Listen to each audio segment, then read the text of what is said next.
저만 해도 음식점에 이렇게 전화해가지고 예약하고 이런 것들 상당히 좀 쑥스러워요.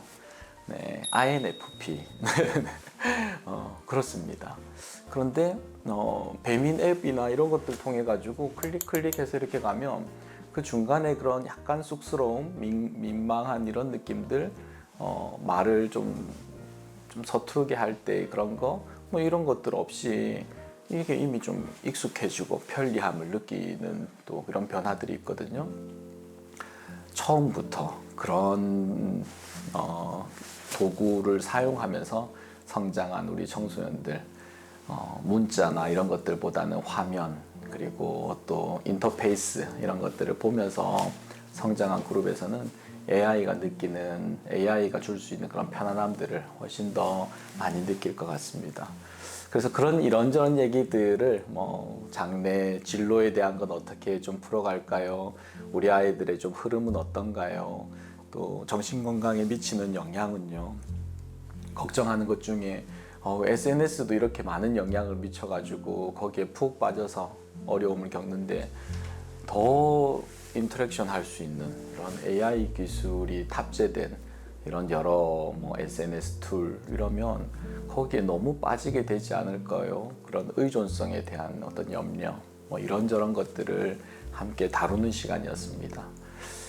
저는 시대적인 흐름이 이미 그쪽으로 많이 넘어갔다라고 생각해요. 그래서 그걸 우리가 다 좀 시대에 역행하면서 살리라 좀 지혜롭지 않지 않나 이런 생각이 듭니다. 그래서 흐름을 볼 수 있고 또 모든 상황들은 명과 암이 있다라고 생각해요. 그래서 분명히 어떤 주는 유익함들, 일을 줄여주고 또 시간을 세이브해줘서 아이들과 보내는 시간들은 더 많아지고 더 소중한 일에, 더 가치 있는 일에 나의 시간을 쓸 수 있는 이런 좋은 면들도 있고 또 거기에 너무 의존해서 사람과의 그런 관계, 그런 상호작용 이런 부분들이 약화되어서 사회성이 떨어지고 정서행동의 어떤 조절에 어려움을 겪게 될 이런 문제들, 이런 두 가지 측면들을 다 생각해보고 좀 지혜롭게 판단하는 것들이 우리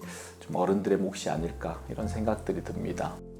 또 이런 얘기들만 하면 너무 큰 주제여가지고 실제 SNS 우리 유튜브 좀 재미없다 이럴까봐 기발한 아이디어 하나가 생각이 나서 한 가지를 좀 더 할까 해요.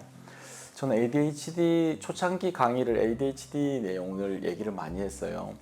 ADHD 아이들이 가진 특유의 그런 창의적인 부분들 그리고 어떤 경계를 뛰어넘는 이런 모습들이 누군가에게는 불편함을 주기도 하지만 어떤 위기 상황에서 새로운 문제에 맞닥뜨리게 됐을 때 누구보다 개척자 정신으로 새롭게 문제를 풀어나가고 도전해서 결과를 얻어내어서 분명히 인류에도 큰 좋은 영향을 끼쳤을 가능성이 있다 이런 얘기들을 했었거든요. 그런데 그 친구들이 정서적인 어려움이나 관계 안에서 거절을 많이 당하게 되고 억울함 이런 이슈들로 좀 적대적인 모습들이나 그런 안 좋은 그런 행동으로 이어지게 되는 그런 것들도 말씀을 드렸어요. 왜 이 친구들이 그런 정서적인 부분, 관계 이렇게 넘어가게 될까? 그것도 억울함, 화, 인정받지 못하는 것, 주변에 좀 나쁜 평가를 받게 되는데 이유 중에 하나는 메타인지가 잘 안 되는 것들이 있어요. 타인의 그런 시선에서 또 넓은 시각을 가지고 상황을 좀 이해하지 못하고 자기가 추구하는 것들에만 이렇게 집중되어 있다 보니까 좀 큰 걸 놓치는 부분들도 있고요.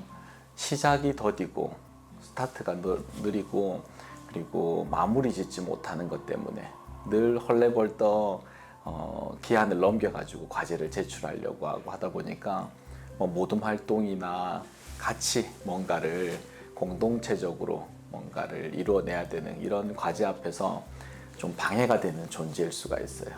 너무 툭툭 튀기도 하고. 성공한 그룹들을 이렇게 보면 그 부분들을 잘 커버해주고 그의 창의적인 부분들, 충동성도 조금 긍정적으로 해석해주고 마무리를 도와줬던 이런 그룹들이 있어요. 부모님이 그 역할을 해주시기도 했고, 또 좋은 선생님이 친구들 중에서도 뭐 참모형 스타일이 있잖아요. 그래서 누군가는 막 지르고 가고, 그 다음 그 뒤에 뒷수습을 잘 해서 마무리를 잘 깔끔하게 또 이렇게 또 정리된 모습으로 딱 보여주고, 이런 조합이 좋으면 네, 뭐랄까요, ADHD 이 아이의 그런 창의적이고 탁월함이 드러날 수 있는 기회가 됩니다. 그래서 뭐 CEO가 되기도 하고 아주 뭐 인플루언서가 되기도 하는 이런 모습들이 있어요. 그런데 이런 역할을 해줄 수 있는 사람을 만나기가 이제 쉽지가 않은데, 그걸 만날 수 있게 해주는 건 뭘까? 라고 했을 때 그 아이가 가지고 있는 어떤 태도, 상대에 대한 어떤 존중이나 예의 있는 모습들, 그리고 자존감이 좀 높은 친구들, 이런 친구들은 그런 좀 톡톡 튀는 이런 행동들이 오히려 밝은 이미지로 분위기 메이커로서의 역할을 한다, 이런 말씀을 드렸어요. 여기에 AI가 딱 이렇게 생각이 확장이 일어났습니다. 그런 선생님, 그런 좋은 부모, 또 좋은 동료들, 또 부하 직원들, 이분들이 해야만 했던 그런 뒷수습하는 역할, 아이디어를 현실로 만들어내고 관리를 해주고 결과물을 만드는 이 부분을 AI가 할 수 있다면, 이렇게 생각이 이어졌어요. 그런데 올 초부터 해서 에이전틱 AI라는 개념이 이렇게 나오더라고요. AI가 우리가 이제 챗 GPT 이후로 이렇게까지 AI가 우리한테 쑥 다가왔구나 느꼈던 것 같아요. 대화가 되고 내가 원하는 것들을 정리해주고 만들어내주는 이런 챗 GPT, 이런 생성형 AI라고 하는데, 이거가 경험하게 되면서 AI의 가능성에 대해서 엄청들 고민을 하게 된 것 같아요. 그런데 그 기술이 확장되어서 지금은 이제는 에이전틱 AI라는 개념으로 확장이 일어났습니다. 에이전틱 AI의 개념은 이런 거예요. 우리가 이제 에이전시를 쓰잖아요. 어떤 행사를 하든 뭔가를 할 때 그런 내가 다 일일이 다 조사하고 계획하고 뭐 결제하고 계약 맺고 다 할 수가 없어서, 내가 행사하고 싶은데 그걸 맡아줄 수 있는 또 에이전시가 있다라고 하면, 여행을 가고 싶은데, 단체 여행을 하고 싶은데 어디를 갈 것이며 어떤 내용으로, 또 뭐 여행자 보험도 들고 비행기 편도 예약하고 여러 과정들이 있는데, 이런 것들을 고객 입장에서 싹 다 최적의 그런 선택을 해서 값싸게 좋은 제품을 만약 이렇게 할 수 있는 것들이 있으면 좋겠다. 그 부분을 에이전시가 역할을 해줍니다. 그런데 이 부분을 AI가 하기 시작했다는 겁니다.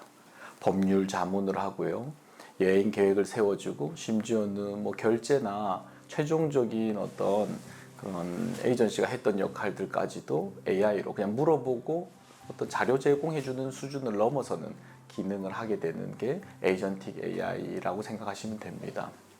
ADHD 아이들이 떠오르는 거예요. 그 역할을 해줄 수 있었던 누군가를 만나는 게 이 친구의 성공에 직결되는 부분인데, 에이전틱 AI와 ADHD 둘 다 A로 시작하네요. 딱 합쳐지게 되었을 때 정말 창의적인 일들이, 결과물들이 나오는 그런 결과가 있겠다, 이런 생각이 들었습니다. 에이전틱 AI와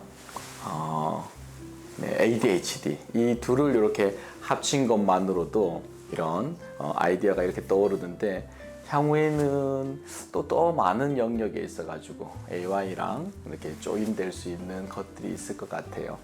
이런 뭐 기발한 생각들이 있으면 또 유튜브를 통해서 한번 올려드리려고 합니다. 우리 아이들이 이런 거에 사용되는 시대를 살아가겠구나, 나 또한 이미 그 시대를 살아야 되는 그런 위치에 있구나, 이런 좀 흐름을, 좀 감을 가지고 가면 좋겠다 싶어서 오늘은 잘 모르는 영역 AI에 대해서 이렇게 이야기를 주저리 한번 해봤습니다. 또 생각나는 것 있으면 올리겠습니다. 감사합니다.